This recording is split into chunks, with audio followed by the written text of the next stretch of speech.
नमस्कार, मैं हूं महक शर्मा और इस वक्त आप ये लाइव तस्वीरें देख रहे हैं हरियाणा के करनाल से। करनाल के करण स्टेडियम में आप देख पा रहे होंगे कि ये वही बॉक्सिंग करने वाले बच्चे हैं जिन्होंने सुबह अपने ग्लव्स उतार दिए थे और बॉक्सिंग को क्विट कर दिया था और ये कहा था कि जब तक हमारे कोच संदीप कोच वापस नहीं आएंगे तब तक हम बॉक्सिंग दोबारा जारी नहीं करेंगे। और यहाँ पर आप देख सकते हैं इन्होंने फिर से प्रैक्टिस करना शुरू कर दिया है, क्योंकि एक खुशी की बात, हालांकि वो खुशी ज्यादा दिनों तक रहने वाली है या नहीं रहने वाली इस बारे में अभी कोई जानकारी नहीं है, लेकिन मैं आपको बताना चाहूंगी आज एक बार फिर से प्रैक्टिस के मैदान में यहां पर उतरे हैं जो इनके कोच हैं संदीप कोच, वो एक बार फिर से यहां पर पहुंचे। हालांकि पहुंचने के पीछे क्या कारण है वो हम उन्हीं से जानेंगे, क्योंकि बहुत सारे अलग अलग जो आरोप हैं वो खेल मंत्री पर लगे हैं। जो इन्हीं बच्चों के माता पिता हैं उन्होंने खेल मंत्री पर आरोप लगाए हैं, लेकिन उन आरोपों को लेकर जो कोच हैं वो क्या कहेंगे वो अब हम उन्हीं से जानेंगे। सर, क्या आपका नाम है, कहाँ क्या आप रहने वाले हैं और क्या ये पूरा मामला है? नमस्कार, मैं भिवानी का रहने वाला हूँ और करनाल मेरी पोस्टिंग है। पहले मैं हिसार था। मैं पहले हरियाणा पुलिस में 12 साल तक मैंने जॉब की है। फिर ओएसपी के आधार पे, आउटस्टैंडिंग पर्सन के आधार पे मुझे चुना गया है और मुझे अंडर ट्रेनिंग पहले हिसार दिया गया था। फिर मैं यहाँ किसी कारणवश करनाल आ गया था, पिताजी बीमार थे इसलिए।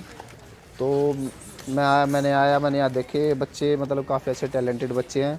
इनके पास थोड़ी कोच की कमी है, क्योंकि यहाँ पे एक कोच है। अब सवाल तो बारिश की वजह से थोड़े बच्चे कम आए हुए हैं, वरना 125-150 करीब बच्चे हैं।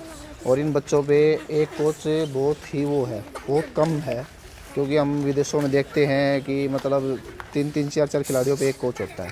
सर, आपसे बहुत प्यार करते हैं ये सभी बच्चे और कह रहे थे कि आप नहीं होंगे तो बॉक्सिंग भी नहीं होगी हमारी लाइफ में। देखिए जी, मैंने ईमानदारी से काम किया है, मैंने अपनी पूरी जी जान लगा दी है। मैंने कोचिंग पहले यहीं से स्टार्ट की है, हिसार से थोड़े दिन की थी, फिर यहीं से स्टार्ट किया है। पहले मैं खुद प्लेयर रहा हूँ, मैं इंटरनेशनल प्लेयर रहा हूँ और वर्ल्ड पुलिस में गोल्ड है और नेशनल गेम्स में भी गोल्ड और सिल्वर है मेरी। तो मैंने यहाँ देखा बच्चों में बहुत अच्छा टैलेंट है। इनको इस चीज़ से ज़्यादा ये हुआ है कि मैंने ईमानदारी से काम किया, पूरी जी जान लगाई है। इन्होंने ऐसे लगने लगा कि अब हमारे अच्छा कोच मिल गया है और अब नेशनल और इंटरनेशनल लेवल पे मेडल आएंगे। इस वजह से इनको मैं अच्छा लग गया। तो सपने सर आपने दिखाए हैं, लेकिन अब पूरे करने के लिए यहाँ पर कोई नहीं है। आपकी ट्रांसफर हो गई है, अब माता पिता कह रहे हैं कि आपकी ट्रांसफर जबरदस्ती हुई है, ये क्या मामला है? ये तो इन्होंने छानबीन की है, कहाँ से क्या किया है। आपने मांग की थी सर ट्रांसफर की? जी नहीं, कुरुक्षेत्र या और किसी जगह जी उन्होंने पहले ओएसपी के वो 3 डिस्ट्रिक्ट पूछते थे। मैंने उन 3 डिस्ट्रिक्टों में करनाल, पानीपत और कुरुक्षेत्र का नाम दे दिया था। फिर उन्होंने ये नहीं पता मैं किस कारणवश मेरे को फतेहाबाद भेज दिया। लेकिन मैं तो एक सरकारी एम्प्लॉय हूँ मैडम, खेल मंत्री का आदेश को मानूंगा, सरकार के आदेश मानूंगा, मैं वहाँ जाने के लिए तैयार हूँ। मेरे को खेल मंत्री संदीप सिंह पर भी आरोप लग रहे हैं कि आपको जबरदस्ती भेजा जा रहा है ताकि वहाँ के जो अकेडमी के बच्चे हैं उन्हें अच्छी कोचिंग मिल जाए, लेकिन करनाल के बच्चों के बारे में कोई नहीं सोच रहा। ये बात तो देखो है कि करनाल के बच्चे, तो टैलेंटेड बच्चे, यहाँ से मैं जा रहा हूँ भाई, इनके लिए कोई कोच या और कोई 2 या 3 कोचों की सुविधाएं नहीं हो रही, ये तो गलत है। लेकिन ये खेल मंत्री पे आरोप लगाना, मैं मैडम इस बारे में कुछ नहीं कह सकता, क्योंकि मुझे आदेश मिले हैं, मेरे को तो जाना है। माँ बाप ने कैसे पता किया है, क्या किया है, ये मेरे को नहीं पता। सर, अब बच्चों को मेंटली तैयार करवा के तो आप जा सकते हैं कि आप लोग ऐसा मत करिए, बॉक्सिंग मत छोड़िए, क्योंकि इनकी आंखों में जो सपने हैं वो इनके माँ बाप ने देखे। मैं स्पेशल इसीलिए वहाँ, मैं मधुबन रहता हूँ, वहाँ स्पेशल बारिश में इसीलिए आया हूँ। खबर देखी आपने सर? खबर देखी है, मैं इसीलिए आया हूँ कि उन्होंने जैसे बहुत सारे आरोप हो गए, सरकार पे हो गए, खेल मंत्रियों पे हो गए और भी खेल मंत्रियों के मित्रों पे हो गए। इसलिए मैं वो खबर देख के स्पेशल आया हूँ कि आपके माध्यम से मैं पब्लिक और सरकार को बता सकूँ कि मेरा कोई वो नहीं है कि किसी के स्पोर्ट्समैन के मित्र ने करवाया है या किसी ने करवाया है। मेरे को सरकार के आदेश मानने और मैं उनके पालन करने के लिए तैयार हूँ, जाने के लिए। खुश हैं सर? जी नहीं, मैं बिल्कुल खुश नहीं हूँ इस ट्रांसफर से, क्योंकि मैं तो फतेहाबाद तो जानता ही नहीं है कौन है कौन नहीं। किसी तरीके की कोई एप्लीकेशन आप लगा सकते हैं सर? आपके पास कोई ऐसा राइट है कि आपका ट्रांसफर रुकवा दिया जाए अगर करनाल में आप रह सके तो? जी एप्लीकेशन लगा सकता हूँ मैं, लेकिन ये बच्चों के माँ बाप मंत्री के पास गए थे तो उन्होंने जवाब दे दिया था भाई ऐसे ये नहीं हो सकता, मैं यहाँ और कोच लेके आ सकता हूँ, लेकिन उसको नहीं लेके आऊँगा। माता पिता ने कहा खेलों के नाम पर भी राजनीति अगर ऐसे होगी तो हरियाणा के खिलाड़ी जाएंगे कहाँ? जी देखिए, आप इस साइड से प्लेयर बहुत ही कम है, क्योंकि अच्छे कोच यहाँ थोड़े से कम से ही रहे। अगर सरकार अपना फैसला मानती है तो आप करनाल में रहकर खुश हैं? जी मैं करनाल में रहकर खुश हूँ सर, मैं तो अपना ईमानदारी से काम करना चाहता हूँ। अपनी तरफ से सर खेल मंत्री संदीप सिंह को कुछ कहना चाहेंगे? जी कुछ नहीं कहना चाहता खेल मंत्री को, बस मैं यही कहना चाहता हूँ कि इनके भविष्य को देखिए मंत्री जी। यहाँ बच्चे इतने टैलेंटेड हैं कि बहुत ज़्यादा पहले या कुछ मेडल नहीं आता था, इनका जूनियर स्टेट में मेडल आया, स्कूल स्टेट में मेडल आया है इनका बच्चों का। और इनको ऐसे लग रहा है कि आप, इन्होंने मेरे से रिक्वेस्ट की कि सर आप यहाँ रहिए, हम आपको नेशनल में मेडल दे के देंगे पक्का। और मैं खेल मंत्री से रिक्वेस्ट करना चाहता हूँ सर, अगर मेरी ट्रांसफ़र यहाँ रही तो इनको मैं नेशनल में गोल्ड लेके देऊँगा और आपके पास ले जाऊँगा। ये एक अपने आप में देखिए एक बड़ी कमिटमेंट है।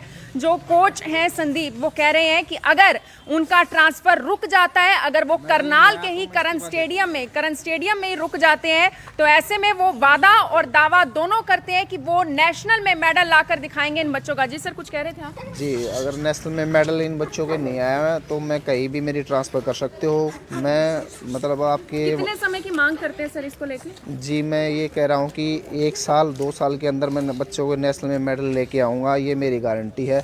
मैं खुद ये कह रहा हूँ कि अगर इन बच्चों को नेशनल मेडल नहीं आया तो मैं खुद इस्तीफा दे दूंगा और मैं अपनी ये प्राइवेट एकेडमी कर लूँगा। क्या बात है। ये देखिए, ये ना सिर्फ ऐसा है कि बच्चों को सर से प्यार है, बल्कि सर को बच्चों से भी बहुत ज्यादा प्यार है। एक बार बच्चों एक साथ मुझे बताएंगे, सर आए हुए हैं, कितनी खुशी है? सर बहुत ज्यादा। प्रैक्टिस कर रहे हो? सुबह आप कह रहे थे हम कभी बॉक्सिंग नहीं करेंगे, अब प्रैक्टिस भी कर रहे हो? हाँ करेंगे अगर सर होंगे यहाँ पर। yes. एक बार फिर से देखो, नन्हे मुन्ने जो छोटे बच्चे होते हैं और आप जैसे जो बड़े बड़े खिलाड़ी बनने वाले हैं, आज भी आप वैसे खिलाड़ी हो और आपकी बात तो भगवान भी मान लेते हैं। खेल मंत्री संदीप सर से एक बार फिर से रिक्वेस्ट करके देख लो, क्या पता मान ही जाए। सर खेल लेंगे हम, जीत के भी आएंगे। गोल्ड मेडल लेकर आएंगे। हाँ बिल्कुल, बस आप हमें संदीप सर की प्रैक्टिस करने का मौका दो एक बार। जी सर। मैं ये कहना चाह रहा हूँ मैडम कि जो ये दावा है ये मैं हवा में नहीं फेंक रहा, मैं ये साबित करके दिखाऊंगा। अब मंत्री जी हैं, ओलंपियन रहे हैं, अच्छे रहे हैं, मुझे पता है हमारी रिक्वेस्ट को सुनेंगे और कुछ न कुछ समाधान निकालेंगे। ये मेरा कोई मोटिव नहीं है, मैं स्पेशली इसी वजह से आया हूँ कि इन्होंने बहुत सारे आरोप लगा दिए थे बच्चे माता पिता ने, कहाँ से पता किया, उनके मित्रों पे भी आरोप लगा दिया, अकेडमियों पे भी आरोप लगा दिए थे। मेरा कोई ऐसा दावा नहीं है, न किसी पे आरोप है।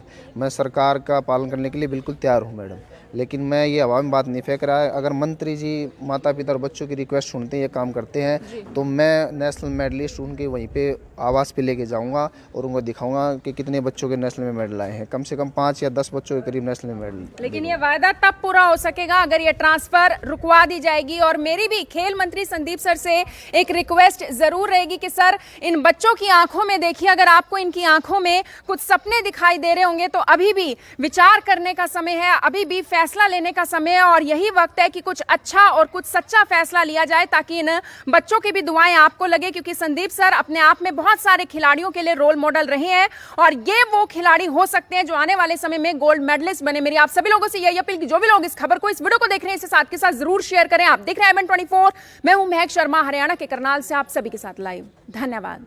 नमस्कार, मैं हूं महक शर्मा।